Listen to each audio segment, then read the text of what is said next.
Ready start. America के राष्ट्रपति Donald Trump के चीन दौरे से यह उम्मीद की जा रही थी कि पश्चिम एशिया में संघर्ष का कोई हल निकलेगा जिससे वैश्विक स्तर पर गहरा रहे संकट से राहत मिलेगी, मगर दोनों देशों के शीर्ष नेतृत्व के बीच हुई वार्ता के नतीजों से यह साफ है कि विश्व की आर्थिक महाशक्तियों को बाकी दुनिया की कोई फिक्र नहीं है। खबरों के मुताबिक बैठक द्विपक्षीय मसलों पर ही केंद्रित रही और ट्रंप ने इसे G2 देशों का सम्मेलन बताया, जिसमें दोनों देशों के बीच कई व्यापारिक समझौते हुए। सवाल है कि खुद को दुनिया के सबसे ताकतवर बताने वाले देशों की क्या वैश्विक समुदाय के प्रति कोई जिम्मेदारी नहीं है? क्या उनकी यह ताकत सिर्फ निहित स्वार्थों तक ही सीमित है?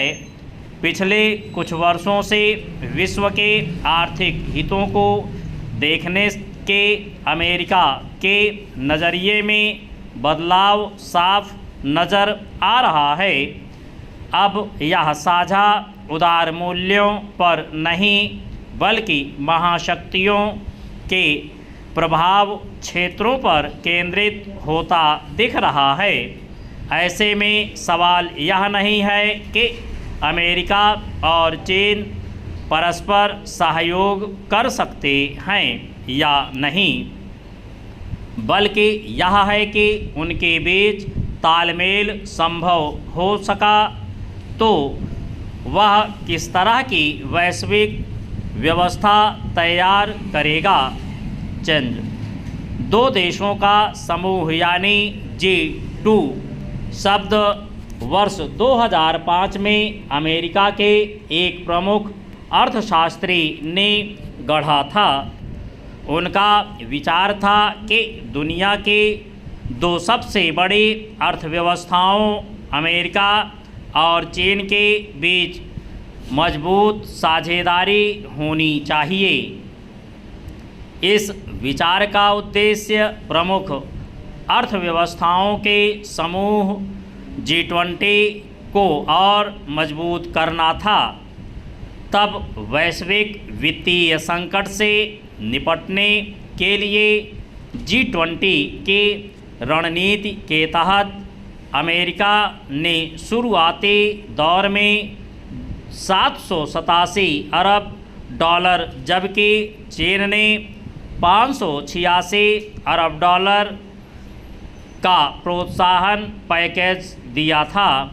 इससे दुनिया को बड़े आर्थिक संकट से बचने में मदद मिली, मगर पश्चिम एशिया में संघर्ष से उपजे वैश्विक संकट के बीच हाल में अमेरिका के राष्ट्रपति डोनाल्ड ट्रंप और चीन के राष्ट्रपति शी जिनपिंग के बीच हुई वार्ता में वैश्विक चिंताओं के बजाय परस्पर हितों की एक नई तस्वीर उभर कर सामने आई है। दोनों देशों के बीच बोइंग विमानों की खरीद समेत कई अहम व्यापारिक समझौते हुए हैं।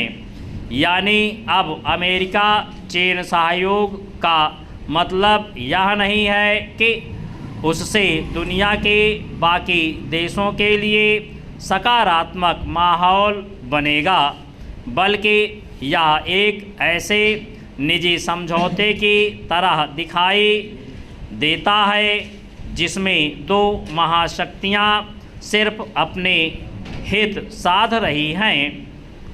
अग्रिम अनुच्छेद।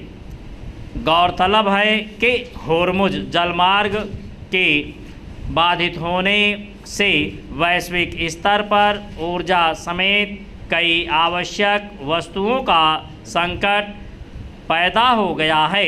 अमेरिका और ईरान के अड़ियल रवैये की वजह से शांति वार्ता आगे नहीं बढ़ पा रही है।